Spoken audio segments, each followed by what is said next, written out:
He's a renowned ballet dancer and choreographer, but James Whiteside is also making a name for himself as a performer on a different stage too, activism. We're chatting with him all about how he's pushing the needle for inclusivity in the world of dance, defying expectations, and how he's throwing ballet stereotypes out the window. This is Advocate Now.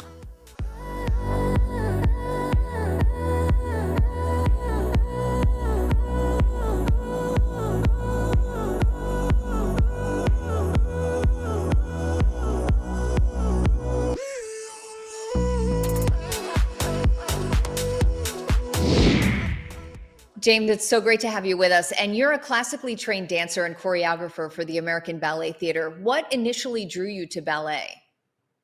Well, the first ballet I ever saw was The Nutcracker, which is a holiday classic, and I was drawn to the beauty and absolute pageantry of it all. And I had tried all these other things like baseball, soccer, gymnastics, you name it, and I was absolutely terrible at everything else. So when I found ballet, when I found dance, I was good at it pretty much immediately, which I really enjoyed. Well, to perform for the ABT, especially one of the highest levels of ballet, I can only imagine that you faced a lot of challenges, as any athlete would, making it to the top. What are some of the hardships that you would say come along with performing at that level? Well, it's a pretty grueling schedule. Like, I mean, I just came from a rehearsal right now, so you'll have to forgive my shoddy appearance here, but I'm currently at the American Ballet Theater studios, and it takes a lot of work to put these big classical ballets together, and it takes a lot of rehearsal and just a lot of time. So, rehearsing all the time, taking ballet classes every single day, and being in the theater, doing tech and dress rehearsals. It's just you have to really give your life to it, essentially. On the flip side, though, what have been some of the more rewarding moments for you? I mean, ballet and dance have given me everything in my life, even non-dance related. So I'm very grateful for performing specifically. That's my favorite thing about what I do. I love touring and meeting new audiences and meeting people at stage doors who come to say hello and take pictures. And it's a real community of dance lovers. Yeah, and speaking of performing, you obviously bring beauty and grace to the stage. You also bring a different type of entertainment with some of your other work because you're a pop music performer and a drag queen. How did that all start? Oh gosh, I live in New York City and it's sort of a no-brainer to have side hustles. And I love making things very genuinely and very simply. I love to make things. So it doesn't stop at being a drag queen or producing music. I wrote a book that came out in 2021 called Center Center. It's an essay collection. It's very funny and it's about my start in ballet and what it's like to be a ballet dancer at this professional level. So, you know, the main thing is I just like making things. Was there ever any pushback from the dance world as you stepped into this role as a drag performer, or do you find that there is overwhelming acceptance in the creative world as a whole?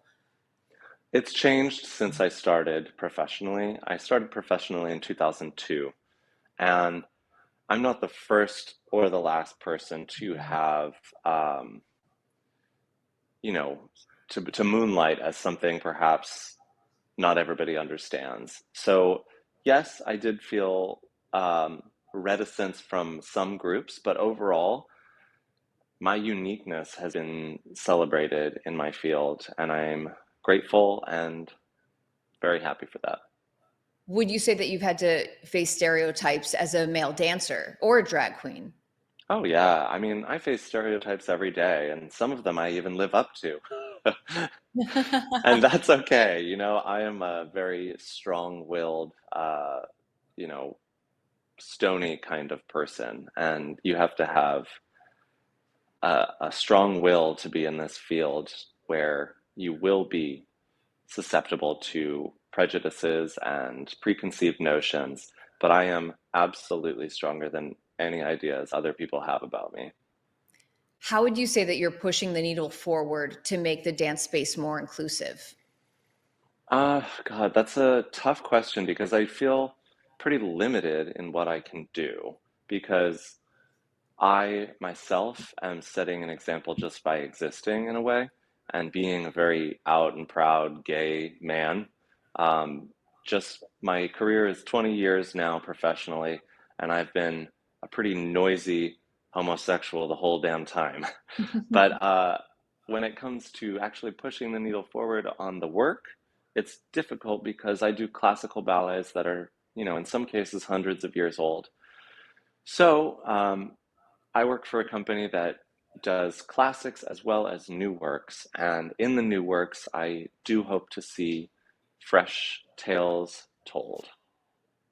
Well, you're giving fans an even deeper look into your world with your new podcast. It's called Front Row. What's something that you want everyone to know about dancers or the dance world in general? Well, in doing this podcast, it's funny, I had an old podcast that I used to do from my dressing room at the Met Opera, and it was really casual, and I would just invite my friends and fellow dancers to come and sit with me in my dressing room, and we'd have a really candid conversation. But with this new podcast, Front Row, my goal was a little bit to tell people what it's like being an artist and how you can sustain a living while being an artist. So it's about the business of creativity, not just ballet, not just dance, but filmmakers, painters, photographers, fashion designers, anybody in the arts. And I've got incredible guests, and it's been amazing to get to know people and what makes them tick and where they get paid from. I want to switch gears a little bit because a lot of people, face life-altering challenges that could really deter them or halt them from their dreams. And you also recently recovered from an injury that could have ended your dancing career. Tell us about that, and also how you found the drive to keep going after an injury and then having to retrain yourself for dance. Yeah, absolutely. So last year in the Nutcracker, I play the prince, of course, and I do this running start and I do a big jump called a double assemblée, where you take off one foot, you go around twice in midair, and then you land. And on my takeoff for that jump, I ruptured my patellar tendon, and the patellar tendon is what connects your kneecap to your shin essentially, and it allows you to straighten your knee. Um, so I had to have surgery about 2 days later, and what they do is they basically drill into your kneecap and then suture your tendon back onto your kneecap, onto these sort of anchors. And it's a very long recovery. And, when I injured myself, I thought, there's no way I can come back from this. My career is over. But I had an excellent surgeon and I had excellent physical therapists, and I continue to work every single day to gain strength. And I was able to return to the stage in the Nutcracker just a month ago and do the exact same part that I had injured myself in. And it was a real homecoming, celebratory moment for me. And I'm just so happy to be back on stage. How amazing. We're so happy for you. And that says so much about your drive and your motivation and what fuels you. And being that this is Advocate Now, are there any other causes that you feel passionate about advocating for? Yes, I'd like to advocate for ballet because I find ballet to be one of the most exquisite art forms available to humanity. And I feel like ballet gets really bad press, and the struggles within ballet are glamorized by Hollywood and documentaries and television and things. And yes, things exist, but I feel like we're not focusing on the good that ballet can bring to communities and art lovers. And yeah, I challenge viewers, all of you out there, I challenge you to take yourself or a loved one to the ballet and get lost in the beauty. Well, we thank you for doing your part to shine a light on the ballet, the dance, the creative world, and also through your podcast. Everybody should check out James's new podcast, Front Row with James Whiteside, which is out now. James, thank you so much for joining us today. Thank you so much. Have a good one. I'm Sonia Baghdadi. Thanks for watching and advocating. For more stories and content like this, visit advocate.com and advocatechannel.com.